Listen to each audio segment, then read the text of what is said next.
Welcome to Overcome Yourself, the podcast, where we rewrite stories, shift mindsets, and make dreams come true. I'm your host, Nicole. Let's get into today's episode. Hello there, everyone, and welcome back to the next episode of Overcome Yourself, the podcast. As you know, my name is Nicole, and I'm so excited to be here today with Daryl. And Daryl has an amazing story of overcoming a lot of different things. So I'm going to let him take it away. Daryl, please introduce yourself. Tell us a little bit about who you are and who you now help. Thank you, Nicole. Thanks for having me on. I do appreciate the invitation, and I'm excited to share my story. I really do this in an effort to try to help as many people as I can that can potentially relate to my story, and whatever aspect of my story it is, it doesn't really matter. If there's something that people can pull from it, then that makes me grateful. So, I just to sort of start at the beginning, I won't go on too long, but I was raised in the Midwest in Michigan, and at that time, it was really about the big three automakers. It was about farming. It was about very blue collar sort of environment, and my dad was a mechanic, and he worked at General Motors, and so he was also a Korean War veteran. So he was a pretty tough dude and fairly demanding. And the interesting thing is my mom was probably a little tougher than my dad, and for different reasons though. My mom had gone through some things in her life and her youth that were incredibly challenging for her and damaging for her. So that sort of came out of her, and we watched that unfold as we grew up. I had no idea about any of this stuff, but hindsight can be a little more easy to see from whence we came. I want to make it very clear, I don't place any blame on anyone, especially my parents. And I mentioned, Nicole, the name of your podcast, Overcome Yourself, is precisely for me how it has worked over the course of time, and what I've had to do with myself over time.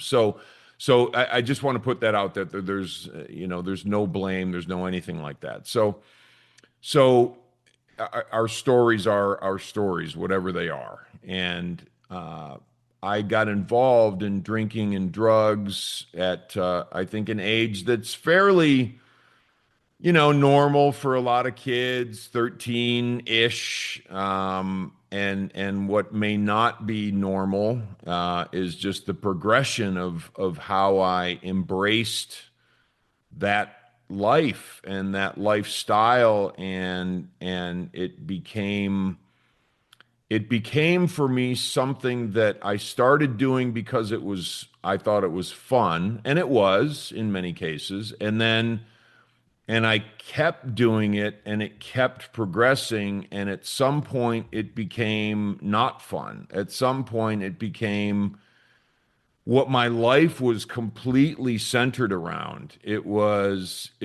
all about the drinking and or the drugs, whatever I could do to find a different way to feel. And I didn't look at it like that back then, but again, hindsight, we look back and it's like, oh man, yeah, there was stuff going on in me that I needed to shovel the dirt over, and hide and get away from.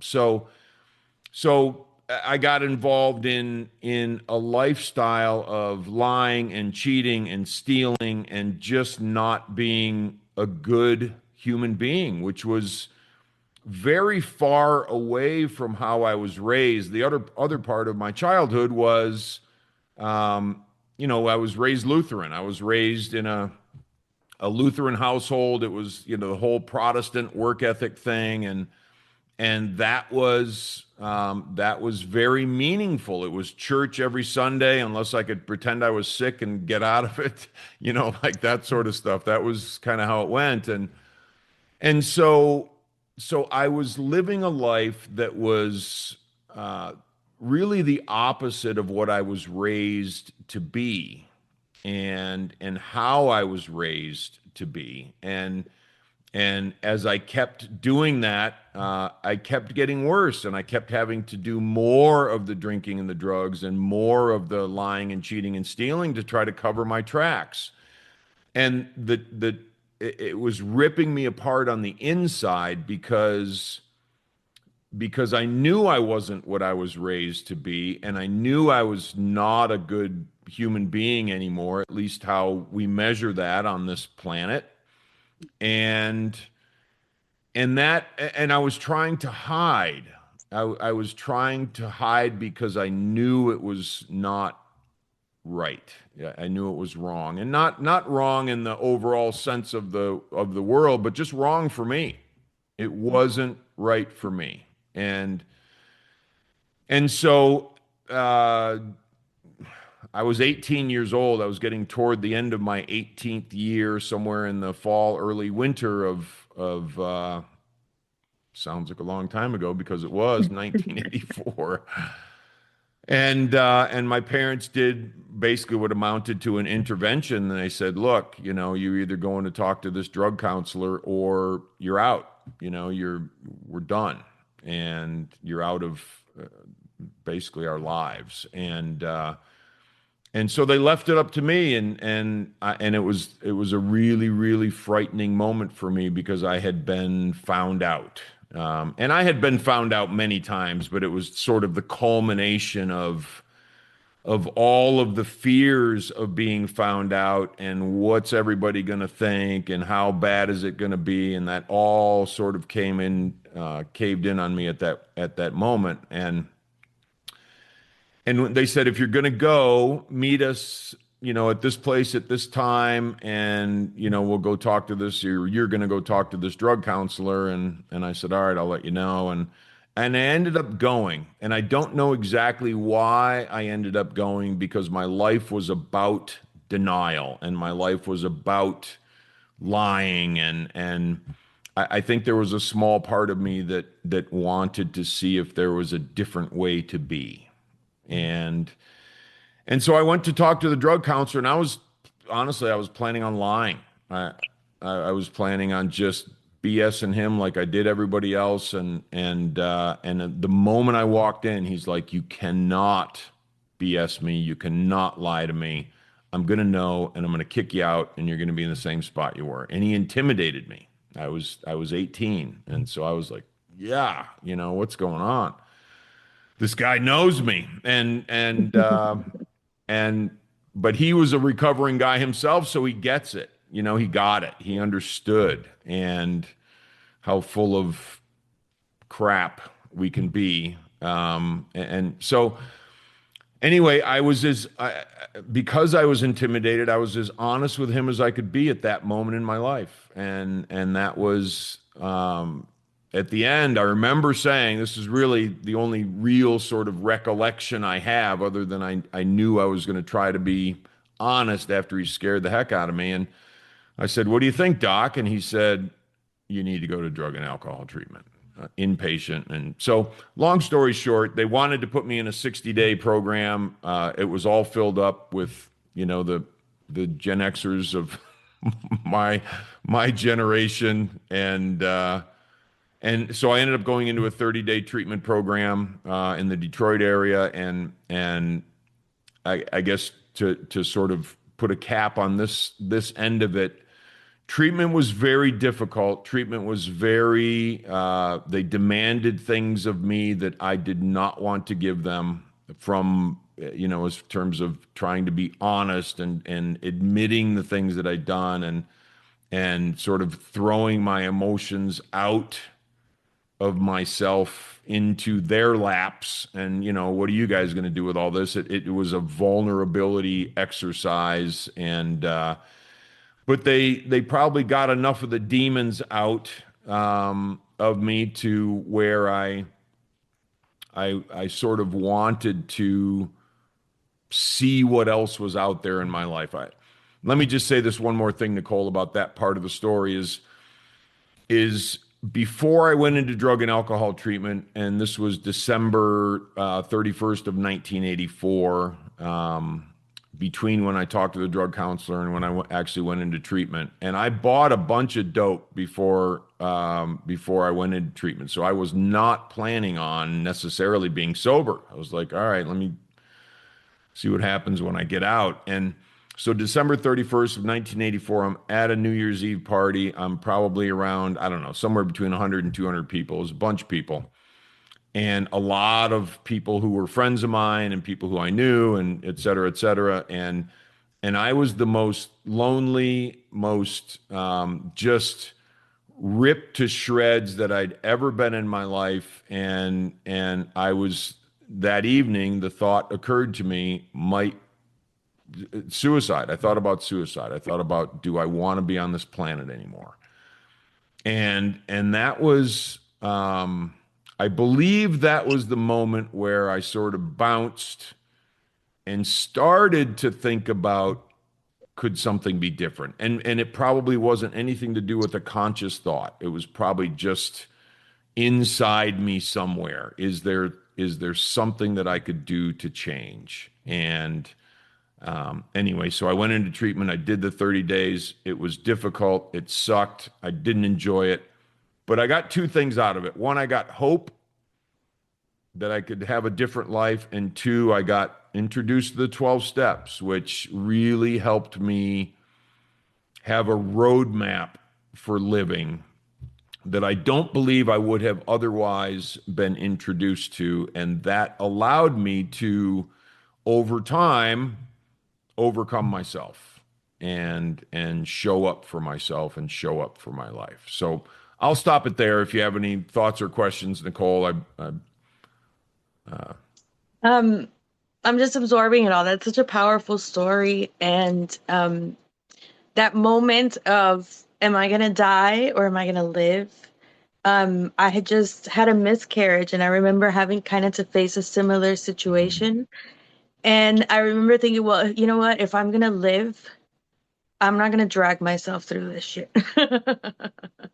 right. I'm done doing that. Like, if I'm gonna live, I wanna like actually enjoy it. I wanna be happy. I need to find out how to do that because this sucks.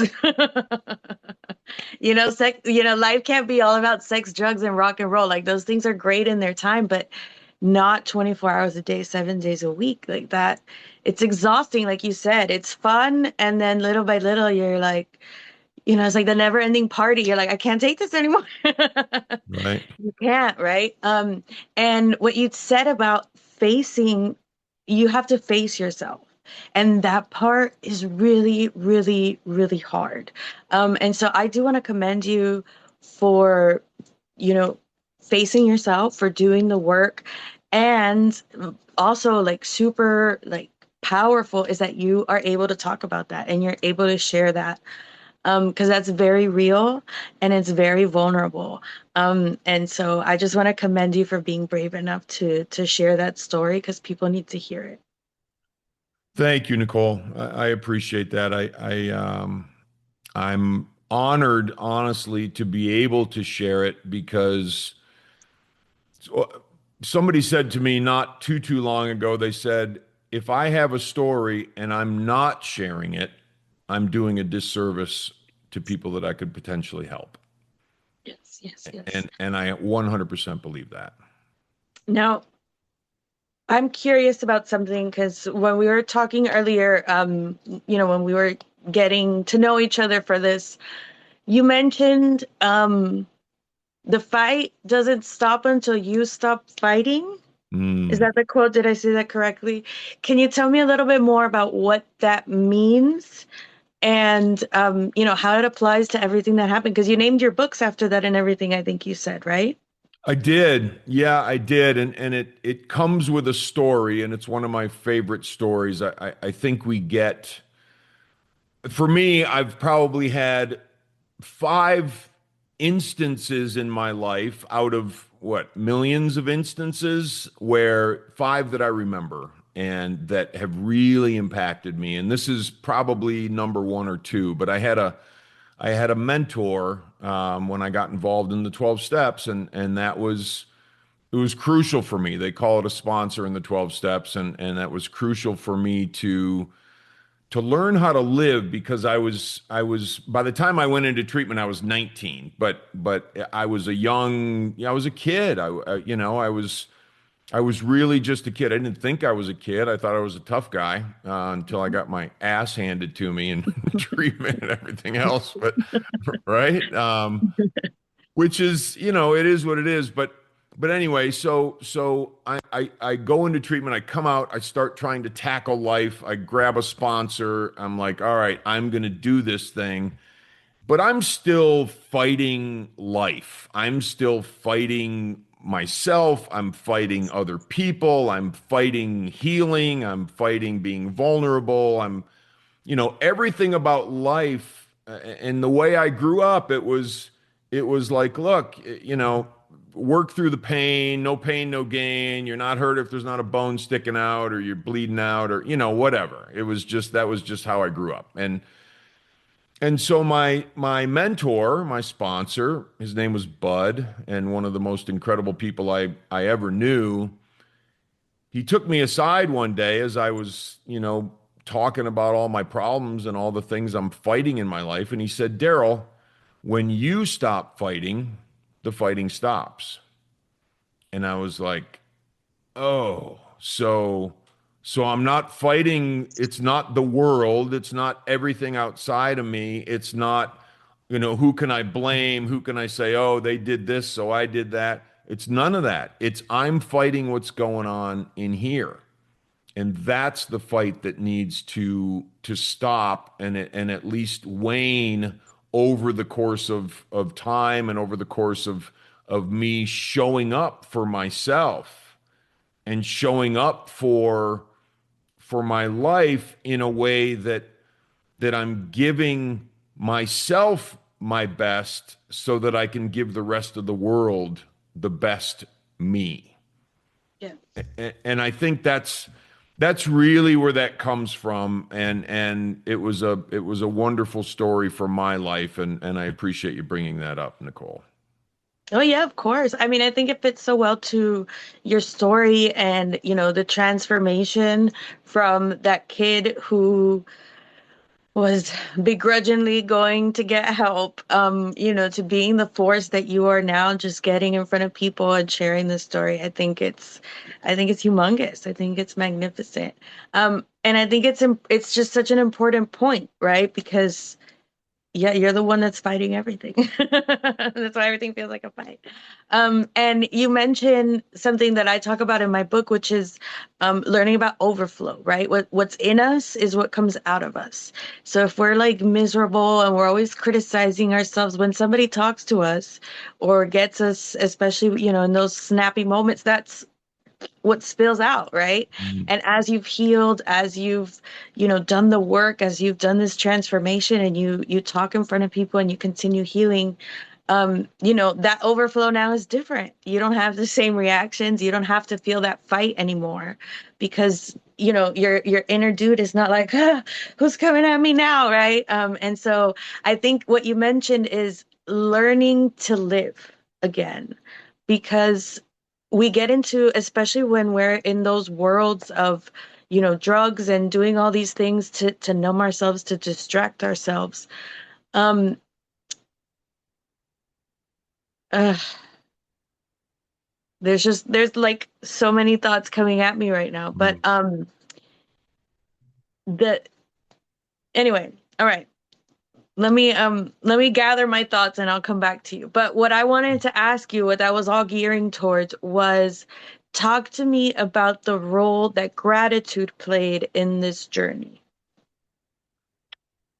And I love that because gratitude is a central pillar of my life at this point and has been for a long time because it's part of the fight that I have with myself in here is I'm always looking for something outside of me to make me better or to make me feel good or to make me feel like I'm okay. And that can be drugs, it can be alcohol, it can be gambling, it can be sex, it can be food, it can be anything, right? There's a ton of things that I can try to, eh, you know, Getting into fights, literally. right. It just, so I can do these things to myself, which is part of Mhm. that fight.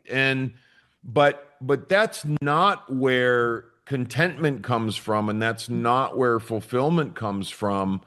And I think that's really important distinction to make. And it was for me. When people used to say gratitude when I first got into recovery, I'm like, what are you talking about? Like, I am upset, I'm pissed, I'm angry, I got to go to work and bust my butt every day and I'm not liking it, and the boss sucks and everything sucks and this sucks and that sucks and meetings suck. I didn't have gratitude Mhm. because I wasn't looking out of the correct lens at my life. And if I'm looking out of the correct lens at my life, I'm just thankful that I'm alive. I'm thankful that something allows me to see, and something allows me to think, and something allows me to move, and something allows me to speak. And I don't know what all this stuff is, but man, is it cool.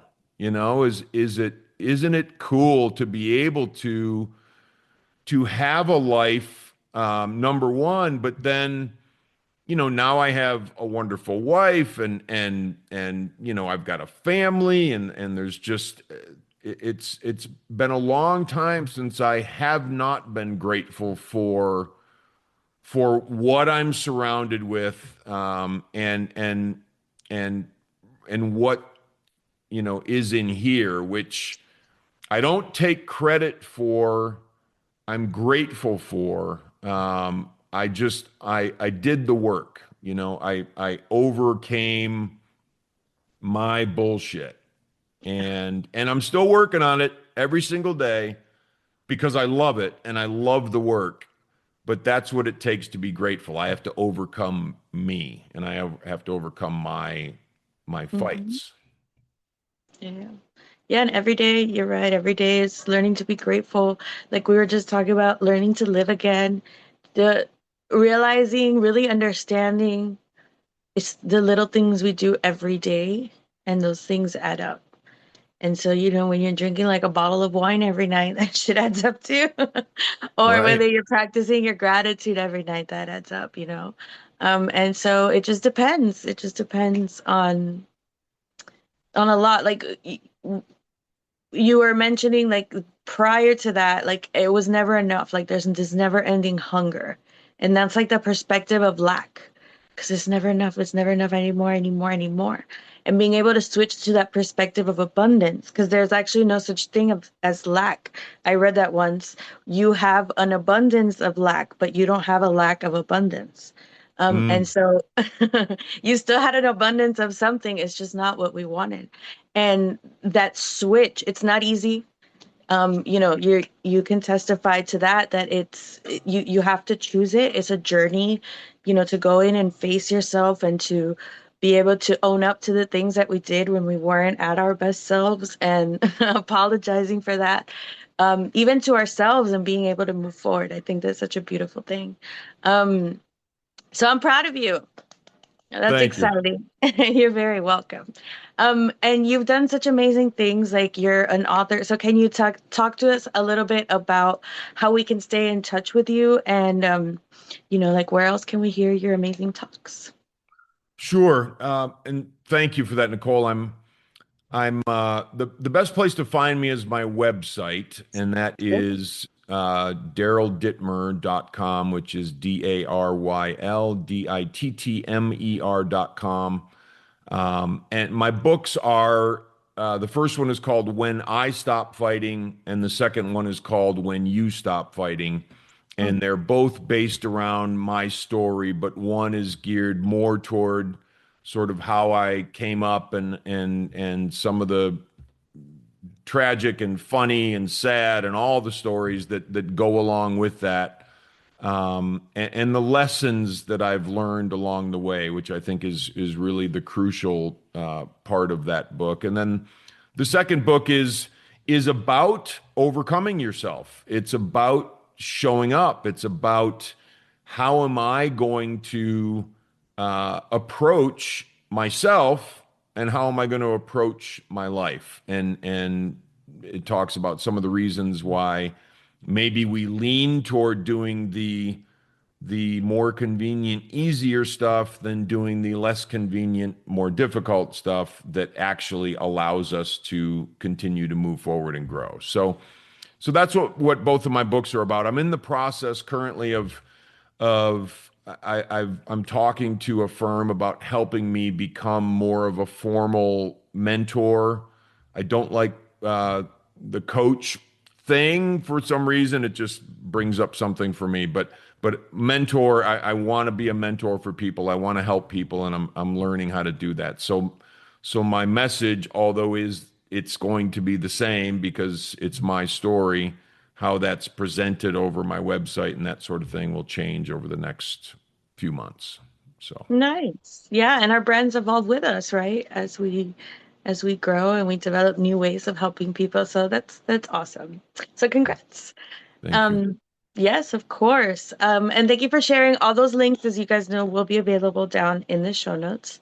And Daryl, we like to end our episodes with one final tip. So what is that big, the big money making tip that you give your clients? So give it all to us here now. The money making tip. Well, I would say my overall message is we have a choice every single day of what we want to do with that day and with our lives that day. And I look at life as I've built my life on pillars, and the pillars, whether I work on them or don't work on them, basically determines how strong and how sturdy my building is. And the pillars for me are my health, my relationships, my meaning or my purpose, my contentedness, and my finances. And I have to put, depending on what I want. If I don't want anything, I don't have to put any effort into anything. But if I want those things to be at their best, I have to show up every day and do something in each one of those pillars to make them as strong and sturdy for my life as they can be. And that's my overall message, that we get to choose every day. It's not life that directs us, it's us. It's me overcoming myself, and that's what directs how my life goes. And I think that's, in the age of today where we're so distracted and there's so many things coming at us, it's really important to get back down to those basics of living, so that we can live the best life possible for ourselves and for the people around us. I love that. That is fantastic. Thank you. And it's about the little things, right? It doesn't have to be like a humongous thing. I'm sure you're not talking about putting like $10,000 away every day in your finances. No. But like reading a few books throughout the year to kind of help you out, just the little things that we do every day, that doesn't take that much time, but when we focus on those things that are important, they compound, and then we have a garden of beautiful, different things that we have available to us. I love that. I love it so much. Thank Well, you. thank you so much, Daryl, for joining us. This has been a fantastic episode, and we will catch you guys next time on the next episode of Overcome Yourself. Talk to you Thanks so soon. much, Bye. Nicole. Thanks, Thank everybody. you. Bye-bye. Bye. Thanks again for tuning in to Overcome Yourself, the podcast. Stay bold, stay grateful, and keep becoming your best you. For more information and resources from me, Nicole, head over to nicoletexberry.com/resources. See you next time.